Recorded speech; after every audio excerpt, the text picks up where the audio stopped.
you were talking about how you were on the fence about like posting about him, and I was just like, keep that to yourself, you know, like it's peaceful. Don't welcome that to the world until you two are solid and feel comfortable with it, you know. Like I feel like there's this pressure that people like feel the need to post their lover online. And I was definitely one of those girls. Like that was, I think like when I was younger, I so wanted to like a boyfriend. I so wanted a relationship. Okay. So, but it wasn't even like for me. It was like impressing my friends, impressing like social media. None of that is important to me. Like I care about peace in my life. I care about making sure like he's happy, I'm happy, and that's really all that matters.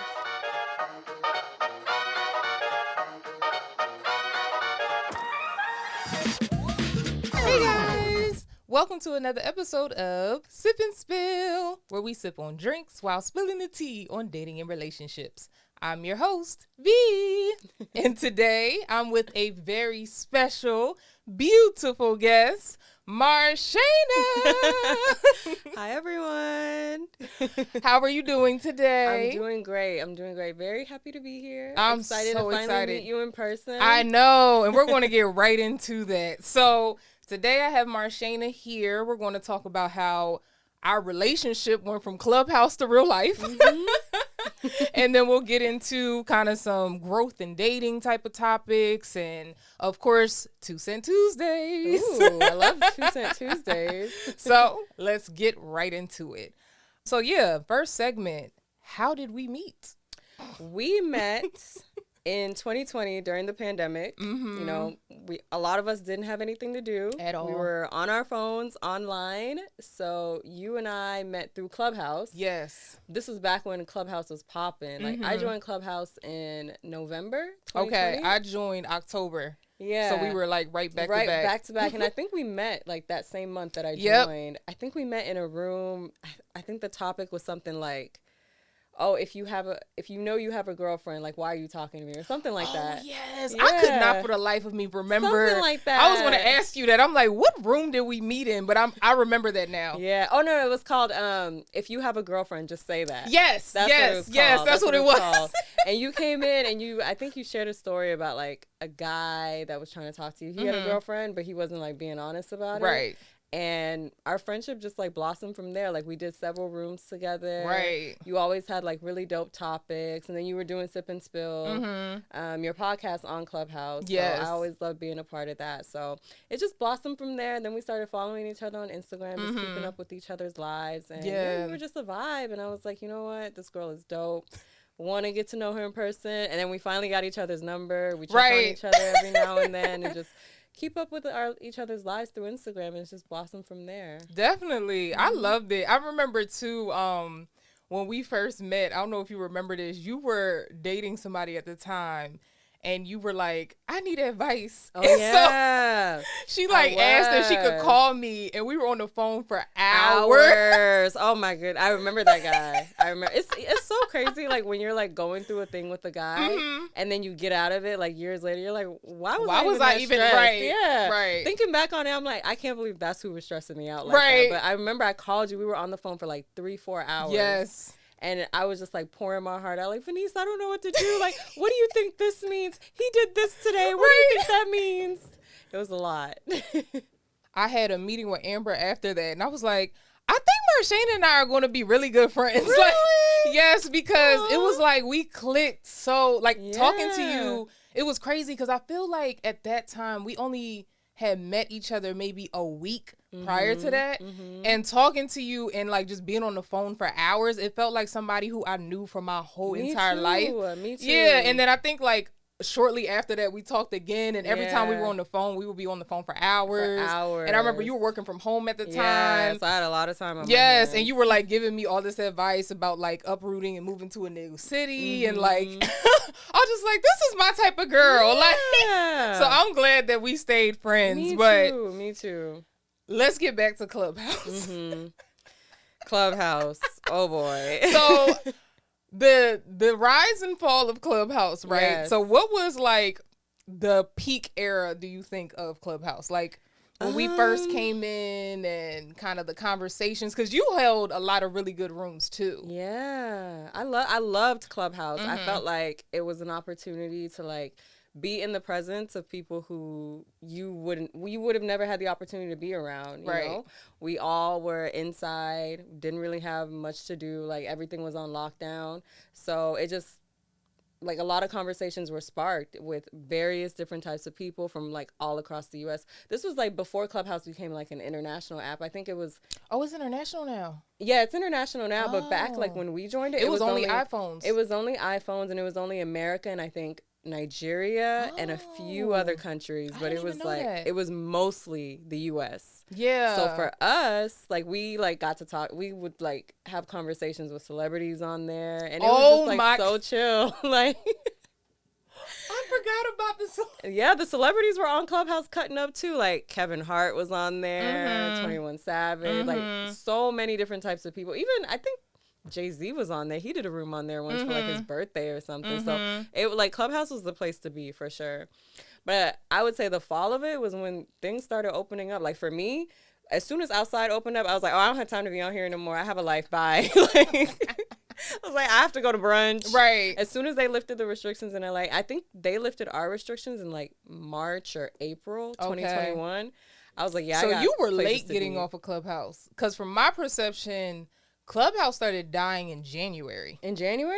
Yeah, because I felt like that's when a lot of like the people I met and knew stopped using it. I stopped using it as much. And by the time February came around, I felt like hardly anybody was on there anymore. Really? I think I was on there till at least like April of 2021. Yeah, no, I felt like it died down before outside happened because the thing about Clubhouse was when it first started, one, it was like it wasn't too many people. So it kind of was like the ideas were new and they were fresh. And it was like over time, it became very, very repetitive. People would go into rooms telling the exact same story they just told in another room. And it's like, bro, you don't have nothing else to talk about. Like I remember this one guy I met. He came into a sip and spill room. He was telling a story about like how he got into like polyamorous relationships. And then after that, every single room I found him in after that, he told the exact same story verbatim. Like same everything. And I'm just like, he's really trying to sell this. Like, I don't know what he's trying to do. And then I think also when celebrities came in, it kind of like, well, one, celebrities had like a real life check from Clubhouse because the beauty of Clubhouse is that it broke the barrier between the celebrity and their fans. So that was, I feel like, the first time they experienced their real life fans telling them how they truly felt about them. Oh, yeah. Versus them looking at it like, oh, these are just trolls online saying this. And it's like, no, I don't like what you did and this is why. And like they have to answer to that because you're on stage with a regular person, you can't mute them. So it's like you're just sitting there taking it, and you could tell that some of them like took it to heart. Yeah, they're some sensitive. Of them, yeah, very sensitive. Very sensitive. Like I think about like Tory Lane's first day. Yeah. Oh my god. Oh my god, they cussed that man out like on Clubhouse that day. I remember that. Poor Tory Lanez. Or Ack. Yeah. I remember. And Lakeith. I cussed out Lakeith. You cussed out Lakeith. I did. I remember that because that conversation went on. That room lasted over 24 hours when you cussed out Lakeith. Because I remember I woke up the next day because I was on East Coast time. I had no idea what was going on. And I'm texting you like, is everything okay? What like, did you do? And then you were like, ooh, nothing. Just cussing out Lakeith. Right. But no, when Act came on, I remember his welcome party literally was all the rappers who always hated him because of all the stuff that he said on his platform about them all came together in his welcome room. For those who don't know, like Clubhouse, when you join, you have a welcome room, and basically people who know you or people who are already on the app come in to welcome you to Clubhouse. So when he joined, he had his welcome room. That was the first time I ever saw somebody get kicked out of their own welcome room. That was when Meek Mills came after him, and that was the first time that like a room in Clubhouse like hit capacity. Yeah. We had never experienced that before. But yeah, I felt like after that happened, then I felt like it started like slowing down, and people were like just having the same conversations over and over again. And then even like for me with Sip and Spill, I used to love doing like 2 Cent Tuesdays on there. But then after a while, it just felt like people were using it. It just didn't feel authentic anymore. I don't know how to explain it, but it felt like everybody was trying to like clout chase. And then that's when people started like selling consulting rooms. And it's just it just turned into like, I mean, it was just audio aids. I'm sorry. Yeah, like, audio aids, audio herpes. Like, it was just like horrible. I just didn't like it. Right. And I think what really killed it for me, it was a combination of obviously like the world opening up. So I don't have time to sit on y'all, like, to sit here with y'all. I have things to do. I have people to go see. Right. So I'm already out of here. But it was also like people were just making it was turning into like, you know, on Twitter. I don't know if you're still on Twitter. But, like, on Twitter, everybody is, like, an ism or, like, everything is an ism. Everything is a phobia. Everything is, like, I'm a victim of something, so I want to talk about it today. So that's when it just started getting annoying for me. Like, an album would come out, and I'd be like, oh, I want to talk about, just to throw a name out there, but, oh, I want to talk about SZA's album. And they'd be like, well, did you know that SZA used to be a colorist? She used to do, and I'm just like... So about her music. Okay, but I want to talk about SZA's album. Right. But no, we need to talk about the misogyny. And I was just like, this is too much for me. Like, I come on here to clown and act a fool. Like, I'm not trying to have, like, deep, introspective conversations on here all the time. Yeah. Like, it's like a time and a place. Like, but if the room is about, like, a lighthearted topic, don't be coming on here telling us about your traumas. Like, I'm sorry that happened to you, but I'm not, listen, this room is for us to, like, roast each other. I don't want to hear about trauma in this room. So I think it was just like too much. That just reminded me, do you remember the time we tried to co-host like an appreciation for Tiffany Pollard? Oh, yeah. And then towards the end, somehow it turned into like this bash session of like, just like something she said about eggs and like women having issues with like fertilization. I was like, I was just like, Tiffany Pollard, how did you go from New York to talking about women having trouble with it was pregnant? The strangest thing. Like, I feel like it was like the Oppression Olympics. Like, that's really like, what it was. You know what? Y'all can have the room. I was just like, you know what? I'm leaving. I think we left. We left the room. We said somebody else as a mod and we left. Made somebody else a moderator and just left because I was like, I don't have like the capacity to have these type of conversations. Right. I came on here to laugh. That is too funny. So that was when I was just like, you know what? I have to get off this app because it's too many like weirdos on here. Right. So that was the end of it for me. I don't think I've logged back on since April. Girl, I didn't even know it still existed until a week, like two or 3 weeks ago. Girl, they're still on there fighting. Yes, like, every day. The same exact topics too. Same topics every single day, fighting about something. Right. I'm like, y'all don't get tired at all. When was the last time you smiled? Like, do you like? Is there joy in your life? Go for a walk. Go outside. Call your mama. Put your phone on the charger. And go take a walk. Right. Like, please. Turn off the TV. Like, I feel like people on Clubhouse, like, wake up and just start talking. 1,000%. Like, didn't even brush your teeth. Didn't even say your prayers. Just open your eyes and started talking. Right. Like, it was just too much for me. It was too much. But I got you out of it. Yes, I'm happy about that. And I think, too, one of the biggest things that connected us was, like, talking about, like, self-love through relationships and dating and things like that. We had like so many topics, even though we had two different experiences. We both had a lot of traumas in our past dating and relationships, but we still were able to like find self-love in that. And I feel like that's something that we continue to preach to the audiences moving forward. So like something I wanted to touch on was kind of like our growth in our dating experiences. So how has your dating experiences been for like, I haven't heard anything about your dating life recently. So it's been peaceful. Update me, right. It's been peaceful. But yeah, no, I joined Clubhouse. I met you when I was, I think in 2020, I was 26. Yeah, because I was 27, 28. Yeah, I was 26. So I feel like that was like a really transitional period of life for me where I was like, learning from all of my prior mistakes and then like applying them. So I would say like before the age of 26, like all of my relationships were like very toxic. Not even, I wouldn't say like they were never physically abusive. Like, nobody's, no. They were never physically abusive, but I would say they were very like emotionally abusive. And like I was in a place in my life where I was very immature. And so once I turned 26, it really allowed me, I got out of a very like horrible relationship in 2020. Okay. And so after that relationship, that's when I had to like take a look inside myself and say, okay, like this person that you were with was like toxic, and the people you were with prior was toxic, but like there's something about you that keeps attracting those type of men. Yeah. There's something about you that like constantly finds yourself in those types of patterns. So like what is it about you that's like doing that? So I decided to just like take a step back and really do like some like soul searching and like have honest conversations with myself, like, girl, like, why are you constantly dating like these type of guys? Like, what is it about you that, one, is attracting those type of guys, and then two, like, causing you to stay in those relationships to the point where it gets so bad, you know?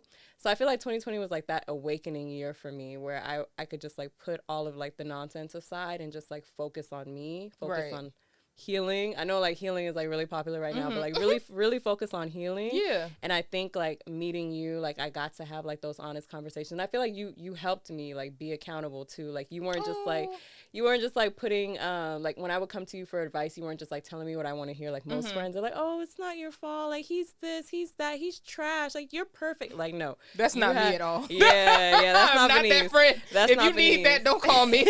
That's not her. Like she had like really honest conversations with me, like, Marchena, like, yes, this guy did this, but here's what you did, and here's where you went wrong in this, and here's how you could do better in the future. So I think that helped me a lot. So ever since then, like, I haven't been in any sort of toxic situations whatsoever. That's good. And when I feel it getting toxic, I'm like, okay, I recognize this type of behavior before. Like, I need to remove myself from the situation so it's not a repeat. So I think, like, despite, like, how, you know, bad like previous dating experiences were, it allowed me to learn a lot of lessons. And they say like the greatest teacher, like the greatest teacher is life and life experiences. So now that I've had those life experiences, I know now, okay, this is someone crossing a boundary, this is someone, you know, testing me, this is someone doing something that I don't like. Here's how I can like set a boundary with myself. Here's how I can walk away from those type of situations and like put me first and put my happiness first. And I think that's why, like, I'm 29 now. So at the age of 29, like, I'm in a much healthier relationship. I'm like dating much better people. I know how to like avoid toxic men and just like, you know, look inside myself and say, hey, like, you need to like do better too. Like when something bad happens, like person I'm dating now, if we get into like any sort of like argument, I know how to like fight in a healthy way, or like art, like communicate. That's really what it is. Conflict resolution. I think those past experiences, like regardless of how toxic they were, they've helped shape me into who I am today. No, that's beautiful, and I'm happy because I remember our most recent conversation about your dating life. You were talking about how you were on the fence about like posting about him and things of that nature, and I was just like, keep that to yourself, you know, like it's peaceful. Don't welcome that to the world until you two are solid and feel comfortable with it, you know. Like I feel like there's this pressure that people like feel the need to post their lover online or else it's not real, or you know, all that type of things. But it's like when you're posting that, who are you doing it for? Exactly. If you two are solid and you're at peace where you are, keep that private. You know, I love it. Like, I can't wait for the surprise reveal, girl. I cannot wait. I'm sitting back. Exactly. And I was definitely one of those girls. Like, that was, I think, like, when I was younger, I so wanted to, like, a boyfriend. I so wanted a relationship. Okay. So, but it wasn't even, like, for me. It was, like, for other people. I wanted other people to see, oh, I'm with someone. Like, this is my man. Now I'm like, I don't even care about those things. Right. Like impressing my friends, impressing like social media, none of that is important to me. Like I care about peace in my life. I care about making sure like he's happy, I'm happy, and that's really all that matters. That's perfect. I love that. So give me like examples of, I guess, past toxic scenarios you've had to deal with, and then how you kind of like pinpoint those triggers now. I think like one thing that I've learned is like respect. Okay. Respect is like the foundation of any like healthy relationship. Like respect, even in business, in family, in romantic relationships, in any relationship, like, in any type of relationship, there has to be like a baseline respect there. Right. And when I look at like my past relationships, I can see like those men, they didn't respect me. Like the way they would talk to me, like the things that they would say, like the way people treat you is how they feel about you. And so when I think about like some of the things that they would, even when we would get into arguments, right? Now at this age, like I know, like even no matter how mad I am at a person, this is even outside of romantic relationships. Like this is my friendships too. No matter how angry I am at a person, I know like there's certain things you shouldn't say because one, you can't take them back. Right. And you know, it's just unnecessary to like say hurtful things just because you're angry, you know? And when I look at like past relationships, like when I would get into arguments or when we would have disagreements, they would say like some of like the most vile things to hurt me. And I'm like, this is not respect. This is not love. And despite them saying those things, I still stayed. I still stayed in those relationships, still stayed with them. Like we were still boyfriend and girlfriend. And it's like, if you allow it once, it just gets worse like the next time around, you know? So it was just and like would you find yourself saying vile things to them? Yeah, I mean, to be honest, no, I'm only saying that because I feel like sometimes people don't realize that people bring different energies out of you, right? Because I know you, and I know that that's not you, but you might be dating somebody and they bring that out of you. And I'm just saying this to say like it's very important the type when you choose your partner, and the type of energy that they bring out of you. Like that's something that I'm learning. So it's like when I see one of my triggers is hit, I'm like, okay, let me stop because I know when that trigger gets hit, who I become. And I no longer identify with that girl anymore. I only identify with who I am today. So. And that's actually, like, I'm so glad you said that because that's a huge promise that I made to myself. So, like I said, the year 2020 was, like, my last toxic relationship. Right. And after that, like, I sat to myself and I was like, I never ever want to get to a point where someone brings that type of reaction out of me, like brings that type of anger out of me.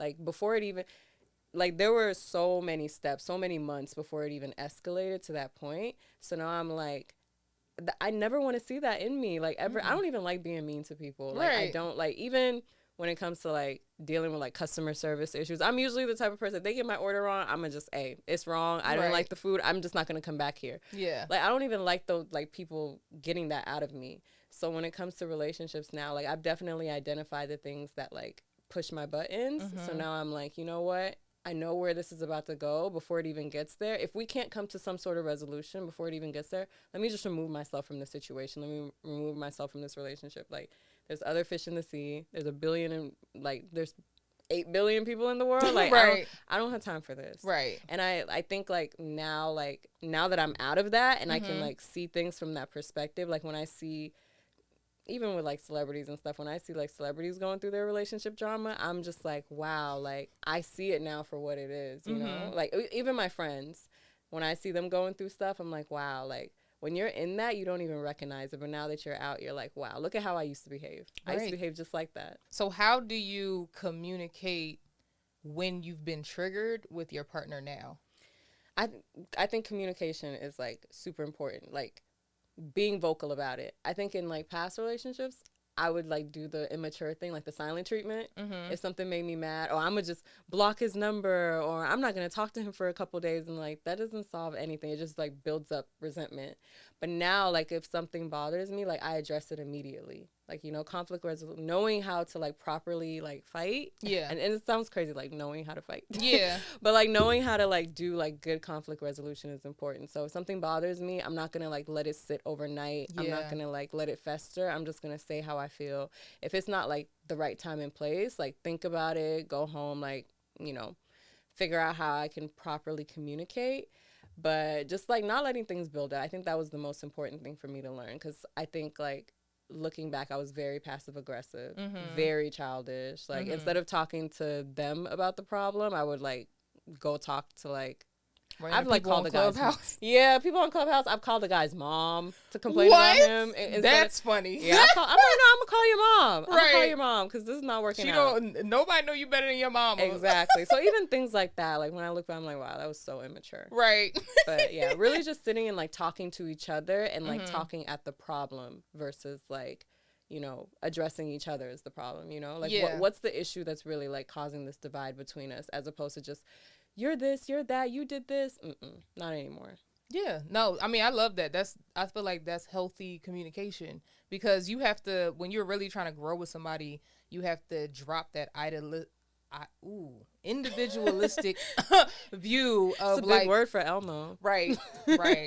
I was saying a whole different word, and I'm like, wait, Veniece, wait, there's the I end in there. Like, but no, the individualistic view of just your perception, because now you're a unit. So it's like, how, like you said, I love how you worded that. Like, how are we going to attack this problem? Because it's not about how this problem affected me. It's about how it affected us. Exactly. And it sounds like you did a great due diligence in finding a partner who has that same mindset with you, which is very important.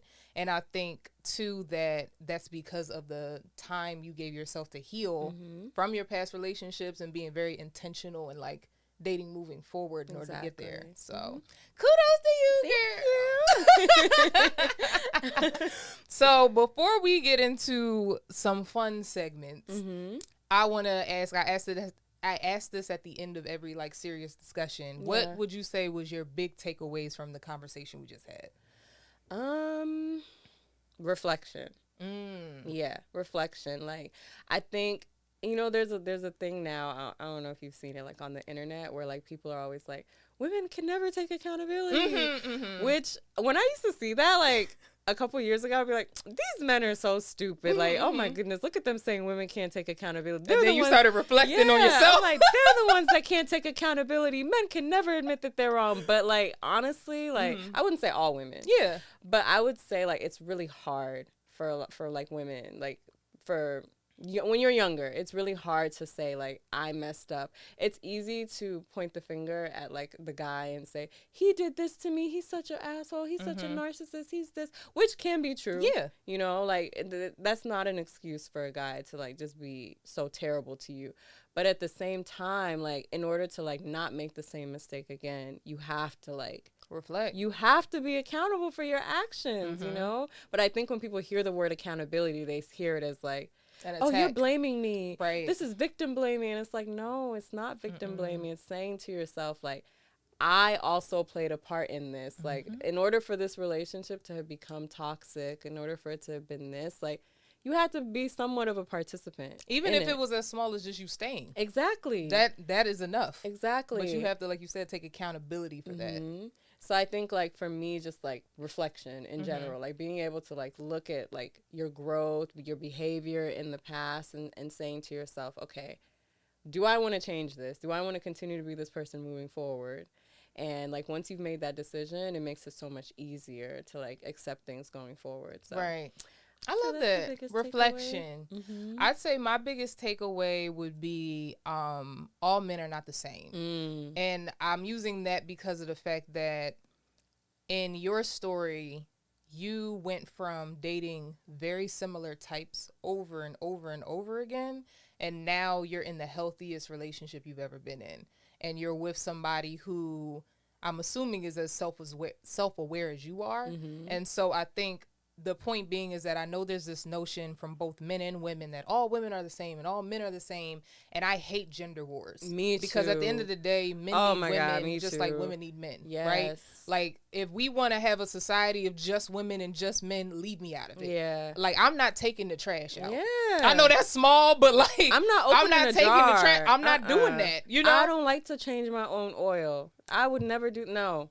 I'm not lifting boxes. Nope. Like, I'm not doing it. If I have to, maybe I'll think about it, but I have a dad. But, you know, it's like, at the end of the day, and I know those are just like minor things, but those are superficial things. It's just in the great scheme of things. Like, I watched this quote somebody said where it's like, when you look around, every human being you see was brought here by a woman, and every building you see that was built by a man. And that really just kind of shows like we need each other at the end of the day. We really do. And so, long story short is, don't look at it as all men are the same, all women are the same.